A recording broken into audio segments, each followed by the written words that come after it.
Hi, നിങ്ങൾക്ക് regular ആയിട്ട് acnes pimples ഒക്കെ ഉണ്ടെങ്കിൽ നിങ്ങളുടെ കയ്യിൽ മസ്റ്റ് ആയിട്ട് ഈ ഒരു സാധനം ഉണ്ടാവണം. ഇത് ശരിക്കും പറഞ്ഞാൽ ബ്ലാക്ക് ഹെഡ്സ് അല്ലെങ്കിൽ വൈറ്റ് ഹെഡ്സ് റിമൂവർ ആണ്.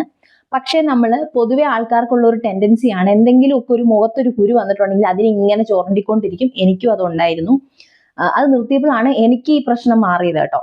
അപ്പൊ നിങ്ങൾ ഇതുപോലത്തെ ഒരു സാധനം, ഈ ഒരു ചെറിയ സാധനം നിങ്ങൾ മേടിച്ചു വെക്കുക. ഇതിങ്ങനെ നമ്മുടെ നോർമൽ ആയിട്ടുള്ള ഒരു നീഡില്, ദെൻ ഇതിങ്ങനെ നമ്മൾ കുത്തിയെടുക്കാനായിട്ടുള്ള സാധനം. അപ്പൊ ഇത് രണ്ടും എന്താണ് ഞാൻ പറഞ്ഞു വന്നത്? അപ്പൊ ഇതാണ് blackheads whiteheads remover എന്ന് പറയുന്നത്.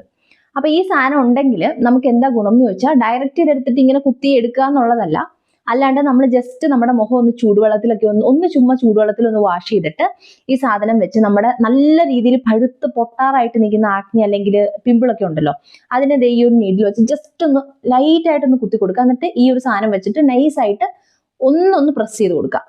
ഭയങ്കരമായിട്ട് കണ്ടമാനം ഇട്ട് പ്രസ് ചെയ്യരുത്. ഒന്നിൽ കൂടുതൽ തവണ പ്രസ് ചെയ്യാനും എടുക്കാനും പോകരുത്. നിങ്ങൾക്കൊരു കോൺഫിഡൻസ് ഉണ്ടെങ്കിൽ മാത്രം നിങ്ങളൊന്ന് എന്ത് ചെയ്യുക, ഈ സാധനം വെച്ചിട്ട് ഇങ്ങനെ ഒന്ന് പ്രസ് ചെയ്തിട്ടുണ്ടെങ്കിൽ ചെറിയൊരു പ്രഷർ കൊടുക്കുമ്പോൾ അതിനുള്ളിലുള്ള സാധനം പോരും.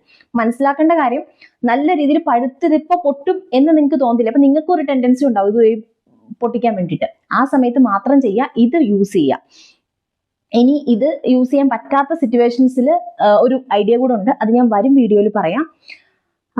അപ്പൊ ഈ സാധനം നിങ്ങളുടെ കയ്യിൽ ഉണ്ടെങ്കിൽ നിങ്ങൾ പറയാ. ഇതില്ല എന്നുണ്ടെങ്കിൽ നിങ്ങൾ റെഗുലർ ആയിട്ട് ആക്നി പിമ്പിൾ വരുന്നവരാണെങ്കിൽ മസ്റ്റ് ആയിട്ട് നിങ്ങൾ ഇത് മേടിച്ചു വെച്ചേക്കാം. ആമസോണിലോ അല്ലെങ്കിൽ കടയിലൊക്കെ കിട്ടും, ഫ്ലിപ്കാർട്ടിൽ എല്ലായിടത്തും ഇത് അവൈലബിൾ ആണ്. അപ്പോൾ ബൈ.